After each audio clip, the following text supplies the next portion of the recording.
अस्सलाम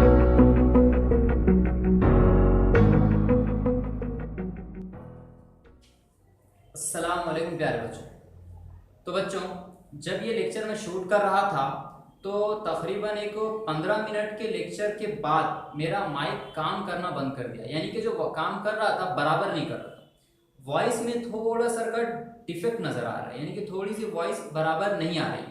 तो आप लोग क्या कीजिए, अगर आपको वॉइस बराबर नहीं आ रही तो आप लोग हेडफोन का इस्तेमाल कीजिए 15 मिनट के बाद। ठीक है, चलिए स्टार्ट करते हैं इस लेक्चर। अस्सलाम वालेकुम प्यारे बच्चों। तो आज हम हमारा केमिस्ट्री का अगला लेक्चर स्टार्ट करने जा रहे हैं और आज का जो टॉपिक है बड़ा इम्पोर्टेंट है ना। आप सभी जानते हैं कि आज हम इंथाल्पी के बारे में बात करेंगे, है ना। इंथाल्पी क्या है, उसका फॉर्मूला क्या है, उसको ड्राइव कैसे करते हैं, साथ ही साथ इंथाल्पी केमिकल इक्वेशन में कैसा चेंज होती है, ये तमाम बातें आज हम पढ़ेंगे। तो मेरे साथ बने रहिए और लगाते हैं हेडिंग इंथाल्पी, है ना। सबसे पहले लिखते हैं डिफाइन इंथाल्पी। ये इस तरीके का क्वेश्चन एग्जाम में आएगा कि डिफाइन इंथाल्पी, बोर्ड में आएगा। ठीक है बच्चों, तो इंथाल्पी क्या है एक्चुअल में, तो हम सभी के दिमाग में एक बात आ जाती है, जैसे ही आपको क्वेश्चन आता है कि इंथाल्पी, तो हम सोचते हैं कि total heat content of system, है ना। लेकिन एक्चुअल है क्या total heat content of system. दूसरी बात क्या आती है हमारे जहन में, उसका फॉर्मूला। इंथाल्पी का फॉर्मूला हमारे जहन में आ जाता है कि delta H is equal to delta U plus में पी डेल्टा वी। ये फॉर्मूला हमारे जहन में आ जाता है ना। लेकिन इस फॉर्मूले तक पहुंचने से पहले इंथाल्पी का एक्चुअल फॉर्मूला कुछ और है, उसकी डेफिनेशन कुछ और है। चलिए आप समझते हैं, ठीक है। तो बच्चों, जैसे कि इंथाल्पी की डेफिनेशन जैसे कि सभी मशहूर है कि it is a total heat content of system, यानी कि सिस्टम की टोटल हीट कंटेंट है। तो कैसा, चलिए मैं आपको समझाता हूँ। कंसीडर कीजिए बच्चों, ये वाला एक सिस्टम है ना। सिस्टम है और सिस्टम के अंदर एज यूजुअल इसके अंदर क्या मौजूद है, इसके अंदर बच्चों गैस प्रेजेंट है। ठीक है, इसके अंदर कोई गैस के मॉलिक्यूल है। अब हुआ ये बच्चों कि ये एक्सपांड हो गई और पिस्टन यहाँ से कहाँ चला गया, ऊपर चला गया। कंसिडर कीजिए पिस्टन कहाँ चला गया है, वो ऊपर, यानी कि पिस्टन आ गया यहाँ पर। ठीक है बच्चों, तो मुझे बताइए जब पिस्टन यहाँ पर आ गया, अब इसके अंदर कुछ ना कुछ इंटरनल एनर्जी होगी, और इंटरनल एनर्जी तो रहती। इंटरनल एनर्जी क्या है, जिसको नहीं मालूम वो डिस्क्रिप्शन में जाए और इंटरनल एनर्जी का डिटेल लेक्चर की स्टडी कर ले। अब यहाँ पर देखिए इंटरनल एनर्जी कैसी, कि जो मॉलिक्यूल्स है ना, मूवमेंट कर रहे होंगे तो इनके अंदर एक काइनेटिक एनर्जी है कि नहीं। फिर उस मॉलिक्यूल के अंदर इलेक्ट्रॉन जो घूम रहे हैं उसके अंदर काइनेटिक एनर्जी है। न्यूक्लियस और इलेक्ट्रॉन के दरमियान फोर्स ऑफ अट्रैक्शन हो रहा है तो पोटेंशियल एनर्जी है। ये मॉलिक्यूल एक दूसरे को अट्रैक्ट कर रहे हैं तो यहाँ भी पोटेंशियल एनर्जी है। समझ में आ रही है ना बात। तो ये सिस्टम की एक इंटरनल एनर्जी भी है।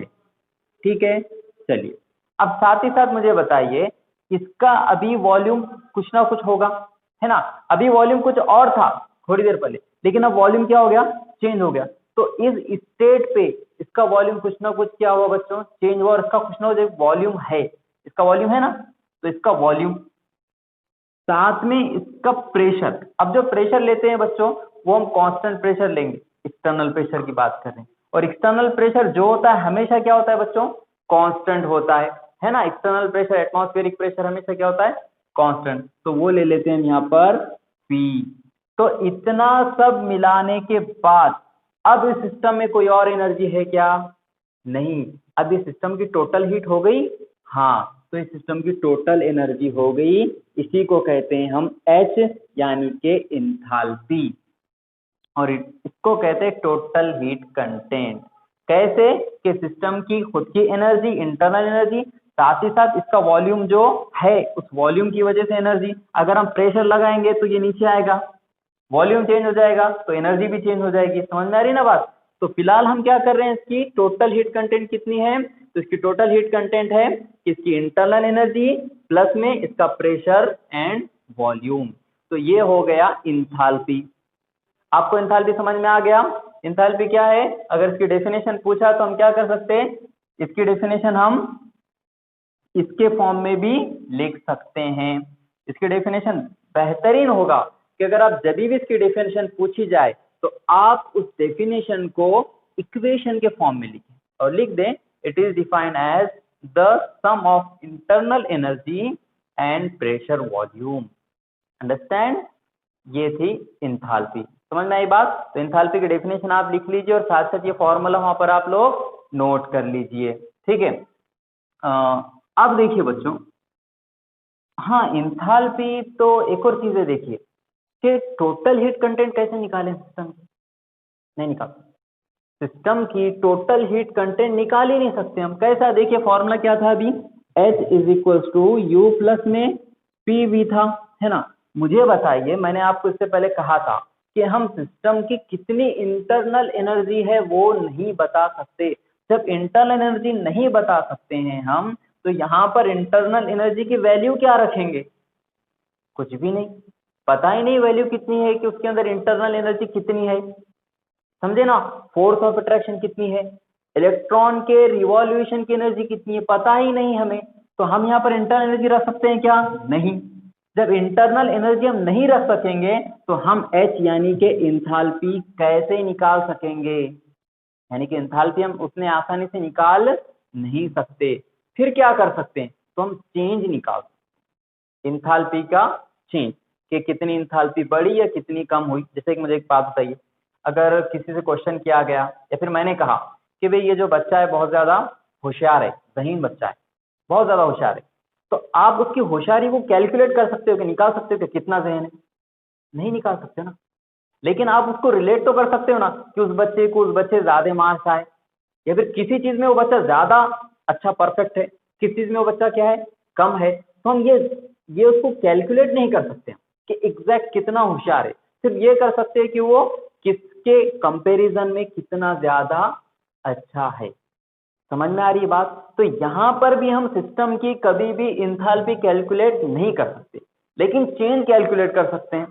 मान लीजिए कि इसके ऊपर हमने कुछ किया वर्क किया, है ना, वर्क किया, मिसाल तौर पर 30 किलो जूल का हमने वर्क किया, तो इसकी इंटरनल एनर्जी वो सब क्या हो गया, इंक्रीज हो गया। तो इंथाल्पी कितना चेंज हुई? तो हम बोल सकते हैं कि सर इंथाल्पी +30 से इंक्रीज हो गई।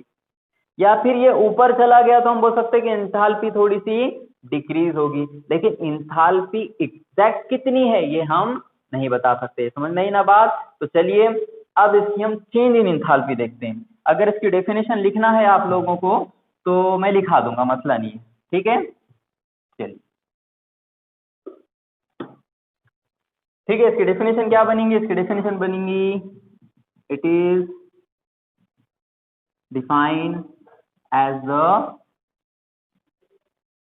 सम of internal energy and energy come due to change in volume। यानी कि वॉल्यूम के चेंज होने की वजह से जो एनर्जी आ रही है वो एनर्जी, और जो इसकी इंटरनल एनर्जी है वो एनर्जी का सम क्या कहलाता है? इंथाल्पी। तो इसको हम फॉर्मूला लिखेंगे H is equal to U plus में क्या था बच्चों? पीवी। ठीक है, और इसकी यूनिट क्या है? इसकी यूनिट है kilojoule per mole. Unit of enthalpy is kilojoule per mole. अब बच्चे कह रहे हैं सर ये मोल क्यों आया, मोल क्यों यूनिट में ले रहे हैं? बच्चों मोल इसलिए ले रहे हैं क्योंकि सब्जेक्ट कौन सा पढ़ रहे हैं? केमिस्ट्री। तो कुछ ना कुछ रिएक्शन में रिएक्टेंट जब प्रोडक्ट में कन्वर्ट होंगे, हो सकता है मोल इंक्रीज हो रहे या फिर मोल क्या हो रहे हैं? डिक्रीज हो रहे हैं। ठीक है, तो यहाँ पर हम क्या लेंगे बच्चों? मोल लेंगे। इतना नोट कीजिए। हम इसका चेंज इन इंथाल्पी देखते हैं। हमने अभी इंथाल्पी देखा, लेकिन इंथाल्पी में जो चेंज आएगा वो भी तो देखना पड़ेगा ना, उसका फॉर्मूला लिखते हैं। फिलहाल ये नोट कर लीजिए आप।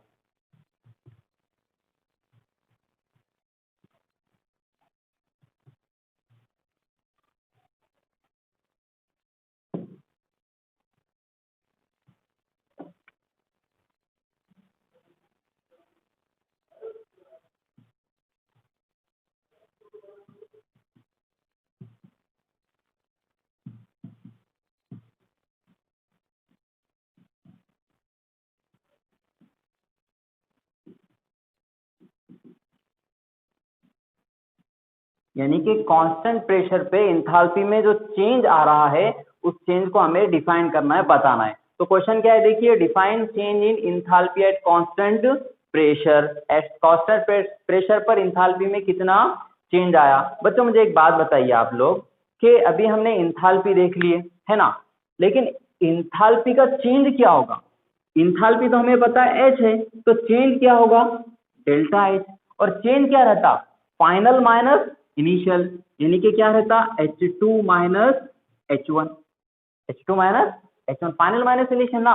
देखिए कंसिडर कीजिए, ये स्टेप थी, इसके अंदर जो इंथैल्पी थी इसकी इंथैल्पी थी H1 है ना, ये स्टेज पे सिस्टम की। और इस सिस्टम की जो इंटरनल एनर्जी थी कंसिडर कीजिए U1 थी। इस सिस्टम का जो वॉल्यूम था वो क्या है बच्चों, V1 है। और प्रेशर तो कांस्टेंट है, यानी कि प्रेशर हम P ही लेते हैं। अब क्या हुआ बच्चों, अब ये हुआ कि पिस्टन थोड़ा सा कहां चला गया, पिस्टन चला गया थोड़ा सा ऊपर, यानी कि इतना वॉल्यूम क्या हो गया, इसका बढ़ गया। अब इस स्टेज के ऊपर इसका वॉल्यूम V2 हो जाएगा, इसकी इंटरनल एनर्जी U2 हो जाएगी, इसकी इंथैल्पी H2 हो जाएगी। प्रेशर तो ऊपर का अभी भी क्या है, कांस्टेंट, यानी कि चेंज हुआ। बात समझ में आ रही ना। तो बस कुछ नहीं करना है, इस चेंज को उठाकर इसमें रखना है, पक्का। तो हम लिख सकते हैं, कैसे लिखेंगे, the change in enthalpy is, change in enthalpy क्या हो गई बच्चों, ये हो गई delta H is equals to H1 sorry H2 minus H1, final minus initial, यानी कि पहले कितनी थी बाद में कितनी हुई इंथैल्पी। तो मुझे बताइए H1 के लिए क्या फॉर्मूला आएगा। H1 के लिए आपको पता है, फॉर इनिशियल स्टेट, यानी कि जब इनिशियल था, यानी कि जब पिस्टन कहाँ था, नीचे था, तो इंथैल्पी का फॉर्मूला क्या था आपको पता है ना। आप अभी देखे ना, हमने H is equal to U plus में PV था, लेकिन हम इनिशियल के ले रहे हैं तो H1 U1 और PV1, लेकिन प्रेशर सॉरी PV1 प्रेशर, लेकिन क्या रहेगा, कांस्टेंट। प्रेशर चेंज हो रहा है क्या, नहीं। ये हो गया इनिशियल स्टेट के लिए। लेकिन पिस्टन कहां चला गया बच्चों, ऊपर चला गया, तो फाइनल के लिए निकालना है, for final state. Final state के लिए H2 क्या निकलेगा बताइए, वही U प्लस में PV, लेकिन फाइनल में U क्या हो गया बच्चों, ऊपर चला गया तो U2, और P कांस्टेंट है, वॉल्यूम क्या हो गया, V2।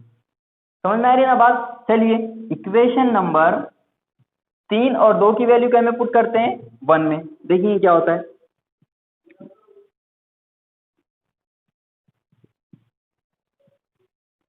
Put values of 2 and 3 in equation 1। Equation 1 में रखते हैं, देखिए क्या होगा। चलिए डेल्टा जैसा का वैसा हो जाएगा, इज इक्वल टू H2 की क्या वैल्यू थी, U2 प्लस में PV2, U2 प्लस में PV2 माइनस का माइनस, H1 कितना है देखो, H1 क्या है, U1 प्लस में PV1, तो H1 की जगह रख दिए हम U1 प्लस में PV1। चलिए अब देखो क्या हुआ, U2 as it is, PV2 जैसा का वैसा, माइनस से खोल देंगे bracket, minus plus minus U1 minus plus minus PV1। अब मुझे बताइए यहाँ पर देखिए, यहाँ पर U2 है और यहाँ पर U1 है, U2 माइनस U1 क्या होता, डेल्टा U है ना। U2 माइनस U1 क्या होता है, डेल्टा U होता है। प्लस में यहाँ पर क्या बच गया बच्चों, PV2 बचा, और यहाँ पे क्या बचा, माइनस PV1 है ना। तो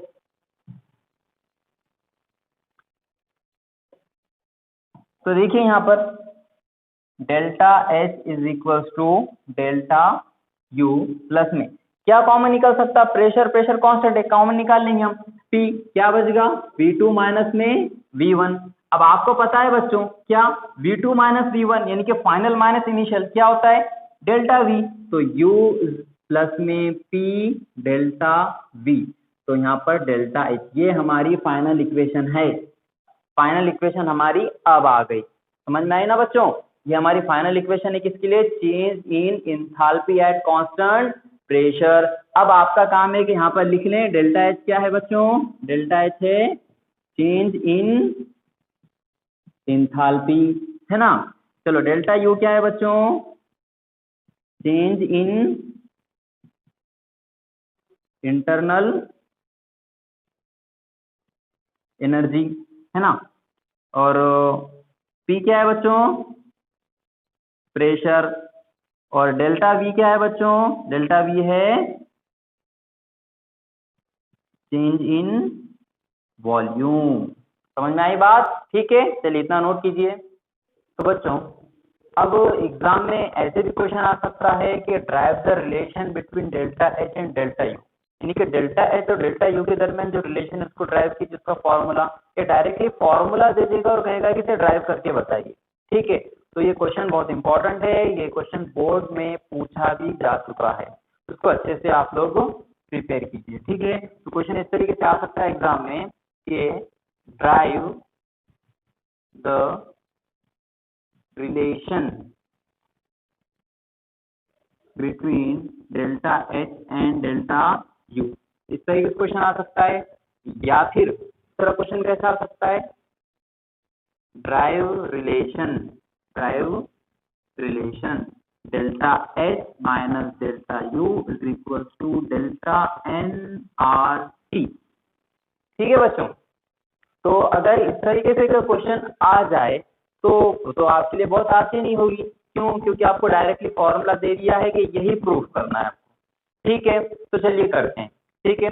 अब देखिए बच्चों इसमें एक खास बात कि इसको अगर प्रूफ करना है तो आंसर में लिख लेंगे। तो देखिए मुझे एक बात चाहिए, अगर मैं इसको माइनस को इधर भेजता हूँ, डेल्टा एच ये उधर चला जाता है तो डेल्टा यू प्लस में डेल्टा NRT, ये इक्वेशन बन जाएगी। और जरा याद कीजिए हमारी जो इक्वेशन थी वो कौन सी इक्वेशन थी, इंथैल्पी की, चेंज इन इंथैल्पी की, वो इक्वेशन थी delta H is equal to delta U plus में पी डेल्टा वी।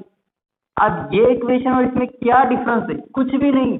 देखिए आप ये सेम है, सिर्फ डिफरेंस इतने का आ रहा है। और आपको पता है ये डिफरेंस को आप कैसे निकाल सकते हैं, पीवी यानी कि यहाँ पे pressure volume, ideal gas equation लगा सकते हैं, PV is equals to NRT। बस अगर हम PV के जगह NRT रखते हैं तो हम ये इक्वेशन मिल जाएगी। देखिए यहाँ पर भी N है, R है और T है। समझ में आ गई बात कैसे करना है, चलिए करते हैं। तो सबसे पहले बच्चों आंसर में हम लिख देंगे कि द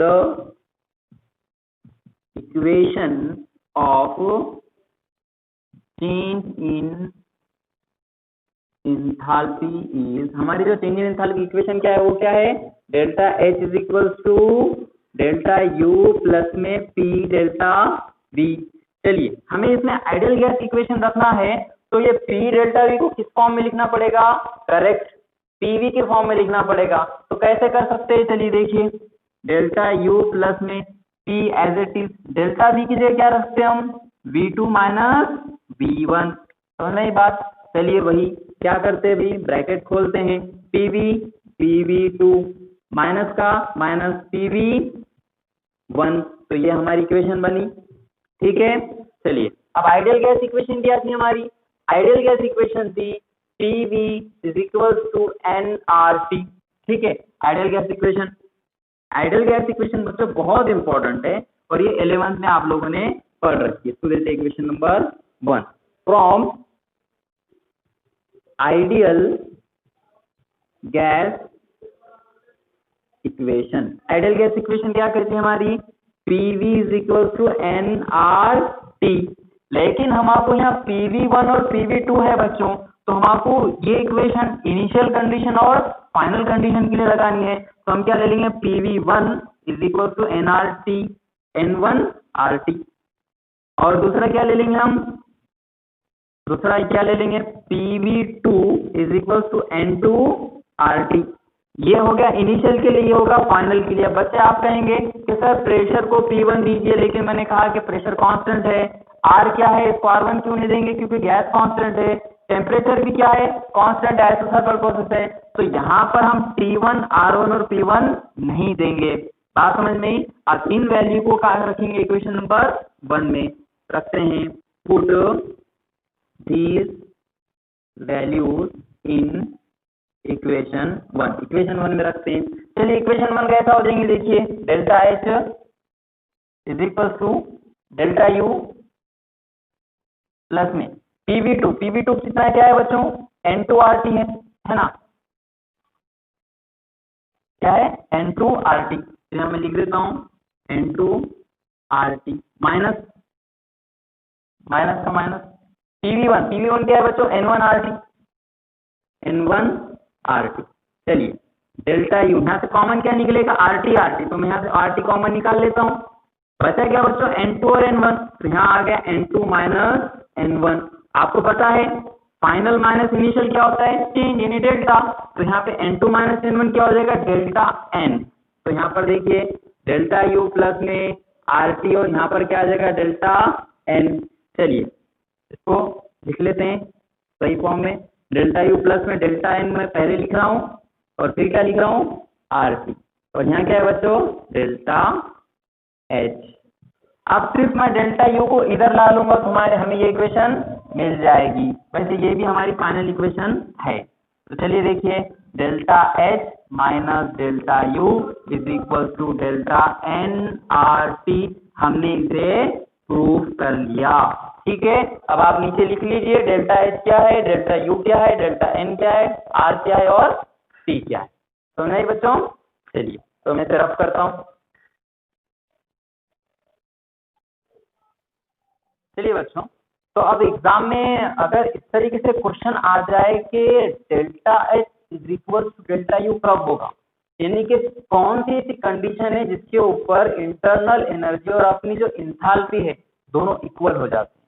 तो जरा सोचने वाली बात है बच्चों। देखिए पहले क्वेश्चन लिख लेता हूं आप लोगों के लिए। क्वेश्चन क्या है, एक्सप्लेन अंडर which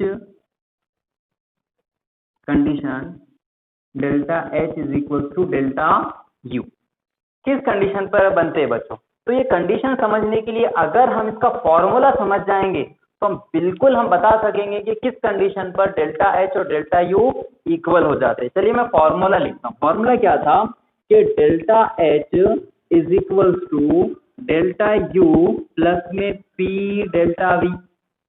अब आप लोगों को पता है हमने दो फॉर्मूले डिफाइन किए, एक P डेल्टा V के लिए और एक NRT के लिए। तो दूसरा भी फॉर्मूला में लिखता हूँ, delta H is equal to, यहाँ पर लिखता हूँ दूसरा formula, delta H is equal to delta U plus में डेल्टा NRT। अब बच्चों नजर आ रहा है ना आपको, हाँ चलिए, कुछ बच्चे कह रहे थे कि सर इस साइड का नजर नहीं आ रहा है, चलिए ठीक है। चलिए बच्चों अब जरा ध्यान दीजिए कि ये दो फॉर्मूले है ना। अब गौर करने वाली बात है कि अगर हमें इंथैल्पी पता करनी है सॉलिड के ऊपर, कोई एक सॉलिड है बच्चों, कोई भी एक सॉलिड चीज है, ठीक है, जैसे कि मेरे पास तो कोई सॉलिड चीज नजर नहीं आ रही है, फिर भी समझ लीजिए, अज्यूम कीजिए कोई एक सॉलिड चीज है। अब सॉलिड के ऊपर अगर हम फोर्स लगाते हैं तो क्या उसका वॉल्यूम चेंज होता है, नहीं, उसका वॉल्यूम चेंज नहीं होता। या फिर मुझे बताइए अगर कोई कंटेनर है ना, ये कोई कंटेनर है, ठीक है बच्चों, इसके अंदर गैस भरी हुई है पूरी, और यहाँ पर मैंने इसके पिस्टन को क्या किया बच्चों, यहाँ पर पिस्टन को मैंने यहाँ पर फिक्स कर दिया हुआ, यानी कि पिस्टन ऊपर जाएगा क्या, नहीं, तो इसका वॉल्यूम चेंज होगा क्या, नहीं, बिल्कुल नहीं ना। अगर वॉल्यूम चेंज नहीं होगा यानी कि चेंज इन वॉल्यूम क्या हो गया बच्चों, अगर जीरो हो गया तो P इंटू जीरो जीरो, यानी कि delta H is equal to क्या बन जाएगा, डेल्टा U। समझ में आई बात। चलिए या फिर अगर कोई सॉलिड है, कोई सॉलिड बार है, सॉलिड के ऊपर अगर हम फोर्स लगाते हैं तो क्या वो डिफॉर्म हो जाता है फौरी, हाँ वो होता है डिफॉर्म, वो डिफॉर्म होता है, लेकिन यहाँ पर क्या उसका वॉल्यूम चेंज होता है बच्चों, क्या उसका वॉल्यूम चेंज होता है थोड़ी सी फोर्स पे, नहीं, थोड़ी सी कंसीडर कीजिए, थोड़ी सी फोर्स लगाए तो क्या वॉल्यूम चेंज हो गया उसका। ये पेन है, इस पेन के ऊपर मैंने थोड़ी सी फोर्स लगाया तो क्या इसका वॉल्यूम चेंज हो गया, नहीं। तब मुझे बताइए यहाँ पर फिर भी चेंज इन वॉल्यूम क्या हो जाएगा, जीरो। जब ये जीरो हो जाएगा तो डेल्टा H किसके इक्वल में हो जाएगा, डेल्टा U के। अब मुझे बताइए अगर कोई गैस, कोई केमिकल्स थे, आपस में दोनों को हमने कंबाइन किए तो रिएक्शन हुई, रिएक्शन होने के बाद बच्चों अगर रिएक्टेंट के मॉलिक्यूल और यानी कि मोल्स और प्रोडक्ट के मोल्स दोनों में कोई डिफरेंस नहीं है, जितने मोल रिएक्टेंट के पास है उतने ही मोल किसके पास है बच्चों, प्रोडक्ट के पास है। तो जब मोल नंबर ऑफ मोल चेंज नहीं होंगे तब मुझे बताइए तो क्या डेल्टा एन, जब नंबर ऑफ मोल चेंज नहीं होंगे तो डेल्टा एन जीरो हो जाएगा। देखिए ना, अगर डेल्टा एन जीरो हो जाएगा तो ये पूरा का पूरा टर्म क्या हो जाएगा, जीरो। तब भी delta H is equal to क्या हो जाएगा, डेल्टा यू। बात समझ में आई? यानी कि 3 कंडीशन के अंदर डेल्टा एच किसके इक्वल में होता है, डेल्टा यू के। ठीक है, तो 3 कंडीशन हम लिखते हैं। समझ में आई ना बात? मुझे एक्चुअली बच्चों ऑनलाइन ज़्यादा पढ़ाने का एक्सपीरियंस नहीं है, लेकिन ये लॉकडाउन की वजह से पढ़ाना पड़ रहा है, तो आप लोग भी ज़रा कोऑपरेट कीजिए। और अगर कुछ नहीं समझता है तो कमेंट सेक्शन में बिल्कुल बताइए कि सर यहाँ पर ये टॉपिक में या फिर इस इक्वेशन में कुछ न समझ में नहीं आया, आप बिल्कुल मुझे कमेंट करके बता सकते हैं। चलिए ठीक है, कंडीशन लिखते हैं। हम लिख सकते हैं under following condition delta H is equal to delta U. तो सबसे पहली कंडीशन कौन थी, in isochoric process, in isochoric process delta H is equal to delta U because volume remains constant, क्योंकि वॉल्यूम क्या होता है हमेशा कांस्टेंट। तो आप यहाँ पे इक्वेशन लिख के भी बता सकते हैं कि डेल्टा यू प्लस में P delta we, delta U plus में पी, इसका क्या आ गया बच्चों, जीरो। तो यहाँ पर डेल्टा एच किसके इक्वल में हो गया, डेल्टा यू के इक्वल में हो गया। दूसरी कंडीशन कौन सी होती है कि इन सॉलिड्स के अंदर भी delta H is equal to delta U, अभी मैंने बताया। तीसरी कंडीशन क्या होती है, if number of mole of reactant, reactant जो कि रिएक्शन करने वाला होता है उसे रिएक्टेंट कहते हैं, number of mole of reactant and number of, या फिर directly number of mole of reactant and product लिख सकते हैं, एंड प्रोडक्ट आर सेम। अगर रिएक्टेंट और प्रोडक्ट के मोल अगर सेम है तब भी हम क्या बोलेंगे, डेल्टा एच किसके इक्वल में हो जाएगा, डेल्टा यू के। तो बच्चों ये भी क्वेश्चन बड़ा ही इंपॉर्टेंट है और ये क्वेश्चन एग्जाम में पूछा हुआ भी है, तो बिल्कुल इसको अच्छे से क्या कीजिए, प्रिपेयर कीजिए। तो आज का हमारा लेक्चर यहीं तक था। तो बच्चों एक चीज याद रखिए, मैंने कहा था कि इंथाल्पी को 2 लेक्चर लगेंगे, है ना। तो इंथाल्पी को बिल्कुल 2 लेक्चर लगेंगे और अगले लेक्चर में हम इंथाल्पी के बचे हुए सारे टर्म लेंगे, यानी कि हीट ऑफ रिएक्शन देखेंगे, इंथाल्पी क्या होती है, इंथाल्पी जो चेंज हो रही रिएक्शन में वो देखेंगे, यानी कि हम सब्लिमेशन की enthalpy, enthalpy of ionisation, enthalpy of vaporisation और कंबशन की इंथाल्पी, तमाम इंथाल्पी के बारे में हम अगले लेक्चर में इंशाल्लाह पढ़ेंगे। तो आप लोग इस लेक्चर को अच्छे से एकदम बेहतरीन तरीके से प्रिपेयर कर लीजिए। ठीक है, मिलते हैं फिर अगले लेक्चर में। अस्सलाम वालेकुम।